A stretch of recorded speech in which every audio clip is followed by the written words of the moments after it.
उत्पत्ति ग्रंथ अध्याय 14। जब अमराफेल शिनार का राजा था, अयोक एलासर का राजा, कदुर्लाओमेर एलाम का राजा और तिदआल गोइम का राजा था, तब उन्होंने मिलकर सोदोम के बेरा नामक राजा, गोमोरा के विरशा नामक राजा, अदमा के शिनाब नामक राजा, सबोयिम के शेमेबेर नामक राजा और बेला अर्थात सोअर के राजा से लड़ाई की। वे सभी सिद्दीम नामक घाटी में, जहाँ अब लवन सागर है, एकत्र हुए। 12 वर्ष तक वे कदोर्लाओमेर के अधीन रहे, किंतु उन्होंने 13वें वर्ष विद्रोह किया। इसलिए 14वें वर्ष कदोर्लाओमेर और जो उसके साथ के अन्य राजा थे, वे अश्वरोत, करानीम में रफाइयों, हाम में जूजियों, क्रियाताइम के मैदान में एमियों और सेईर नामक पहाड़ी प्रदेश में रहने वाले होरियों को पराजित करते हुए उसके आगे एलपरान तक पहुंच गए, जो रेगिस्तान के किनारे पर स्थित है। फिर वे पीछे मुड़े और एन मिशपाट अर्थात कादेश तक आए। उन्होंने अमालेकियों का सारा देश और अमोरियों को, जो हसोन तामर में रहते थे, अपने अधीन कर लिया। तब सुदोम का राजा, गोमोरा का राजा, अदमा का राजा, सबोइम का राजा और बेला अर्थात सोअर का राजा, सिद्दीम की घाटी में एलाम के राजा कदोर्लाओमेर, गोइम का तिदआल राजा, सिनार का अमराफेल राजा और एलासार के अयोक राजा, इन सब से लड़ने के लिए इकट्ठे हुए। 4 राजा 5 राजाओं के विरुद्ध थे। सिद्दीम घाटी में बहुत से डमार के गड्ढे थे। जब सोदोम और गोमोरा के राजा भाग गए, तो उनके कुछ सैनिक इनमें गिर गए, शेष पहाड़ों की ओर निकल गए। शत्रुओं ने सोदोम और गोमोरा की सारी वस्तुएं और खाने पीने का सारा सामान ले लिया और चले गए। वे अब्राम के भतीजे लोट को भी उसके सारे सामान के साथ लेते गए, क्योंकि वह सोदोम का निवासी था। फिर लड़ाई से भागकर आए एक व्यक्ति ने इब्रानी अब्राम को इसकी खबर दी। उस समय वह अमोरी जाति के मामरे के बालूतों के पास रहता था। मामरे एशकोल और आनेर का भाई था और अब्राम से उसकी संधि थी। अब्राम को जैसे ही मालूम हुआ कि उसका भाई बंदी हो गया है, उसने अपने अपने घराने के 318 युद्ध में परीक्षित आदमियों को लेकर दान तक उनका पीछा किया। रात के समय उसने अपने लोगों के कई दल बनाकर उन पर आक्रमण किया और उन्हें होबा तक, जो दमिश्क के उत्तर में है, खदेड़ दिया। फिर वह सारे सामान तथा अपने भाई लोट को, उसके सारे सामान सहित तथा स्त्रियों और आदमियों को वापस ले आया। मेल्खीजेदेक, जब वह कदोर्लाओमेर और उसके साथ के राजाओं को पराजित कर लौट रहा था, तब शावे की घाटी अर्थात राजघाटी में सुदोम का राजा उससे मिलने आया। सालेम का राजा मेल्कीजेदेक रोटी और अंगूरी ले आया। वह सर्वोच्च का याजक था। उसने उसे यह कहते हुए आशीर्वाद दिया, स्वर्ग और पृथ्वी का सृष्टिकर्ता सर्वोच्च ईश्वर अब्राहम को आशीर्वाद प्रदान करे। धन्य है सर्वोच्च ईश्वर, जिसने तुम्हारे शत्रुओं को तुम्हारे अधीन कर दिया। अब्राम ने उसे सब चीजों का दशमांश दिया। सुदोम के राजा ने अब्राम से कहा, मुझे मेरे आदमी दे दो, तुम सामान अपने लिए रख लो। इस पर अब्राम ने सोदोम के राजा से कहा, स्वर्ग और पृथ्वी के सृष्टिकर्ता प्रभु ईश्वर की शपथ, डोरे का एक छोटा टुकड़ा हो या जूते की एक पट्टी, मैं तुम्हारी कोई भी चीज नहीं लूंगा, जिससे तुम यह न कह सको कि मैंने अब्राम को धनी बनाया है। इन आदमियों ने जो कुछ खाया पिया है, और मेरे इन साथियों अर्थात अनेर, एशकोल और मामरे के हिस्सों के अलावा मैं और कुछ नहीं लूंगा। हाँ, ये लोग अपने अपने हिस्से ले जाएं। अध्याय 15। ईश्वर की प्रतिज्ञा। इन घटनाओं के बाद अब्राम ने एक दिव्य दर्शन में ईश्वर की वाणी को यह कहते हुए सुना, अब्राम मत डरो, मैं तुम्हारी ढाल हूँ, तुम्हारा पुरस्कार महान होगा।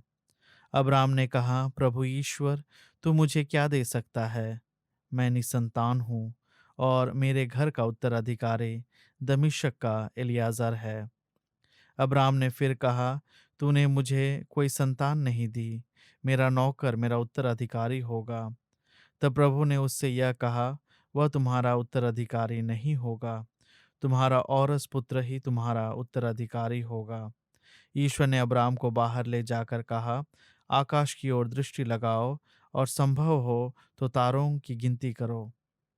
उसने उससे यह भी कहा, तुम्हारी संतति इतनी ही बड़ी होगी। अब्राम ने ईश्वर में विश्वास किया और इस कारण प्रभु ने उसे धार्मिक माना।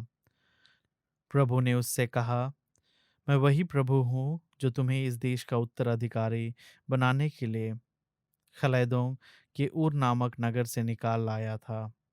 अब्राम ने उत्तर दिया, प्रभु मेरे ईश्वर, मैं यह कैसे जान पाऊंगा कि इस पर मेरा अधिकार हो जाएगा?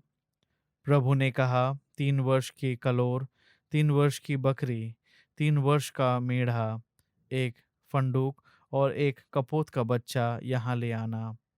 अब्राम ये सब ले आया। उसने उनके दो दो टुकड़े कर दिए और उन टुकड़ों को आमने सामने रख दिया, किंतु पक्षियों के दो दो टुकड़े नहीं किए। गीद लाशों पर उतर आए, किंतु अब्राम ने उन्हें भगा दिया। जब सूर्य डूबने पर था तो अब्राम गहरी नींद में सो गया और उस पर आतंक छा गया। फिर प्रभु ने अब्राम से कहा, यह निश्चित रूप से जान लो कि तुम्हारे वंश प्रवासियों की तरह एक ऐसे देश में निवास करेंगे जो उनका नहीं होगा।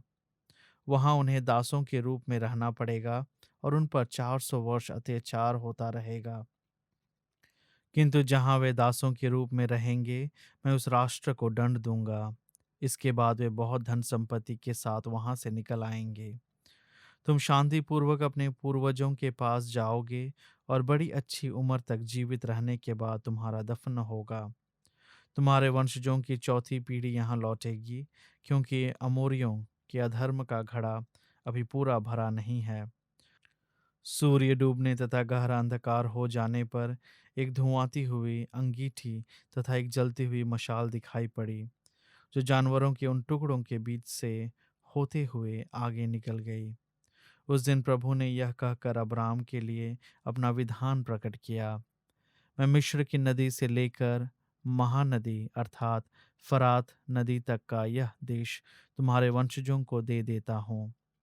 वह भूभाग जहाँ केनी, किन्निजी, कदमोनी, हित्ती, परेजी, रफाई, अमोरी, कानानी, गिरगासी और यबूसी लोग रहते हैं।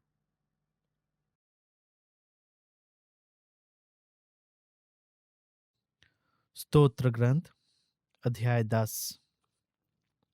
प्रभु तो क्यों दूर रहता और संकट के समय छिप जाता है? दुष्ट के घमंड के कारण दरिद्र दुखी हैं, वे उसके कपट के शिकार बनते हैं। दुष्ट अपनी सफलता की डींग मारता है, लोभी प्रभु की निंदा और तिरस्कार करता है। वह अपने घमंड में किसी की परवाह नहीं करता और सोचता है, ईश्वर है ही नहीं। उसके सब कार्य फलते फूलते हैं। वह तेरे निर्णयों की चिंता नहीं करता और अपने विरोधियों का तिरस्कार करता है। वह अपने मन में कहता है, जैसा हूँ वैसा ही रहूंगा, मेरा कभी अनर्थ नहीं होगा। उसका मुख निंदा, कपट और अत्याचार से भरा है। वह बुराई और दुष्टता की बातें करता है। वह गाँवों के पास घात लगाकर बैठता और निर्दोष को छिप कर मारता है। उसकी आंखें असहाय पर लगी रहती है। वह झाड़ी में सींग की तरह छिपकर घात में बैठा है। वह दीनहीन की घात में बैठा है। वह उसे पकड़कर अपने जाल में फंसाता है। वह झुककर छिपा रहता और दरिद्रों पर टूट पड़ता है। वह अपने मन में कहता है, ईश्वर लेखा नहीं रखता। उसका मुख छिपा हुआ है और वह कभी कुछ नहीं देखता। प्रभु उठकर अपना बाहुबल प्रदर्शित कर, ईश्वर दरिद्र को ना भुला। दुष्ट क्यों ईश्वर का तिरस्कार करता है? वह क्यों अपने मन में कहता है कि वह लेखा नहीं लेगा? किंतु तू कष्ट और दुख देखता है और हस्तक्षेप करने का ध्यान रखता है। दीनहीन अपने को तुझ पर छोड़ देता है, तो अनाथ की सहायता करता है। दुष्ट और कुकर्मी का बहुबल तोड़, उसकी दुष्टता का लेखा ले और उसे समाप्त कर। प्रभु सदा के लिए राज्य करता है, राष्ट्र उसके देश से लुप्त हो गए हैं। प्रभु, तूने दरिद्रों का मनोरथ पूरा किया, तू उन्हें ढाढ़स बढ़ाता और उनकी प्रार्थना सुनता है। तू अनाथ और पददलित को न्याय दिलाता है, जिससे कोई निरा मनुष्य उन पर अत्याचार ना करे।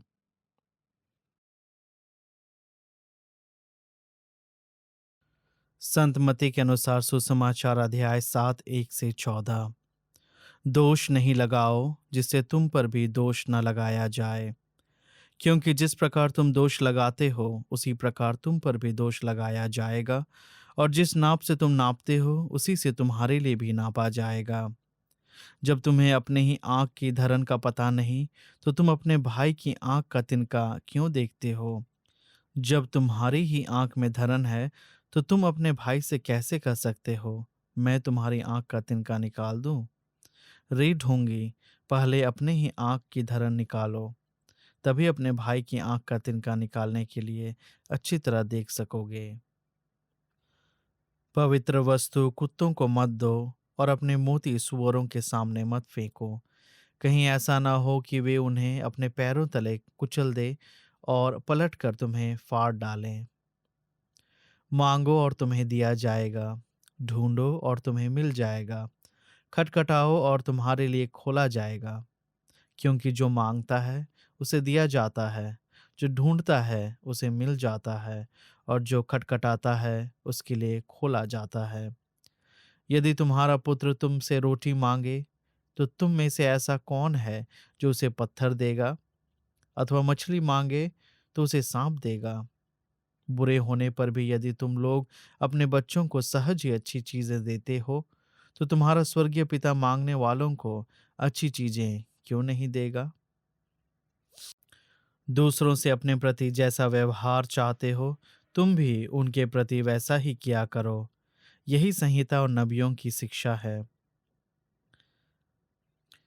सकरे द्वार से प्रवेश करो। चौड़ा है वह फाटक और विस्तृत है वह मार्ग, जो विनाश की ओर ले जाता है। उस पर चढ़ने वालों की संख्या बड़ी है, किंतु संकरा है वह द्वार और संकीर्ण है वह मार्ग, जो जीवन की ओर ले जाता है। जो उसे पाते हैं उनकी संख्या थोड़ी है।